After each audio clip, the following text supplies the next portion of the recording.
everybody, and welcome back to the SUV Properties Podcast. My name is Caden. I'm joined here with Melanie, a broker of SUV Properties, and today we're here to talk about staging. But before we get into that, if you guys like what you're about to see, if you guys would like what you've been seeing in the past, go to our website, go to the podcast section, go to YouTube, go to our Facebook, go to our Instagram, check out all of our fun, share this, give us a call, email, text, fax us if you want. Reach out to us, and we'd love to reach out to you. We have too many ways to get in contact with us. Anyway, today's story is staging. To stage or not to stage? That is really the question. As a seller, if you have a home that is a vacant blank slate canvas, it really is in your best interest to stage the property. So here are very similar properties that I just sold, both in the last 6 weeks. And it was the same seller. So he had 2 properties that we renovated for him. One he staged and one he decided not to stage. And there was a very difference in the price as well as length of time on the market. So first property, the rehab completed first, and it was a 3-bedroom, bath and a half ranch that I wanted to list for $189,000 if we weren't going to stage it. If we were going to stage it, I was going to list it for $199,000. He decided not to stage it and said that I want to list it for $179,900. So the property was on the market about 18 days before we got our first offer. And we had 2 offers. One was significantly under the list price of $179,000, and one was at the list price of $179,000. And so he accepted that offer, and it took that offer 80 days to get to closing. Long time to get to closing. That piece had nothing to do with the staging, but your staging tends to bring in a more qualified buyer at a higher purchase price. So finally, that property closes. However, I had another very similar property for him. It was a 3-bedroom, 1-bath, that they decided to stage, and we listed it for $199,900. And that was listed 2 weeks after the very first property that I talked about, and it sold 30 days prior to the first property that we talked about, and it sold for $205,900. So staging absolutely pays for itself.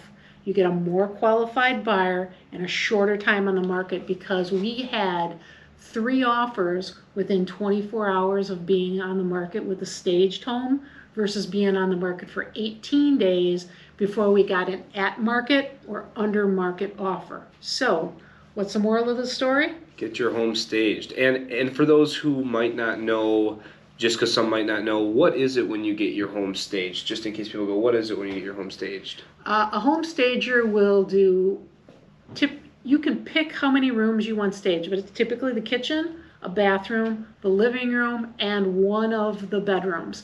They'll have some wall art that they put up, so there'll be bed, dresser, couch, lamps, kitchen art, but it'll take a home, a vacant box, and actually turn it into a home, and then people get a better idea of what size bed fits in the room, because a lot of people come in and they look at a vacant house and go, will a king size bed fit in here? They're usually staged with a queen size, but if you can see that a queen fits, you know how big a king is, you're going to know whether that fits or not, versus going, I wonder if that's going to fit or not, and then walking out and not even making an offer on it because you're not exactly sure what's going to fit. And it really gets them to start thinking about seeing themselves living in that house. Oh, my bed will go here, my couch will go here. Oh, they already have the couch here, maybe I'll put the TV here. As soon as you start to get them thinking about, hey, where am I going to put my items, that's the right step to getting an offer in on your property. Absolutely. That's when you know they like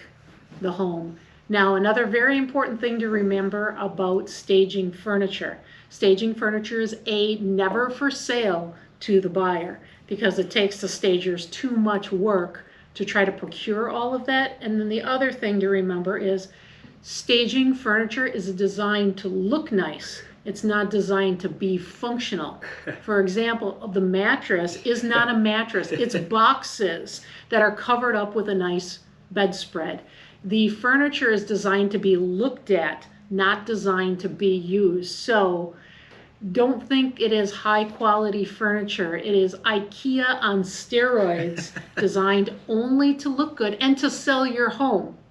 What does it cost to stage a house? Do you have any idea? It's a great question. And I know it really varies, like you said, depending on how many rooms and things like that you're looking to have. And it probably depends on the stager as well. I know that we've got a great stager that we work with. And it seems, if I'm correct, to vary right around anywhere between $1,500 and $2,500 to stage it. And that covers the initial setting up of all the furniture and the first month. And then after that, it does go monthly, if I remember correctly. You're not remembering, you're close.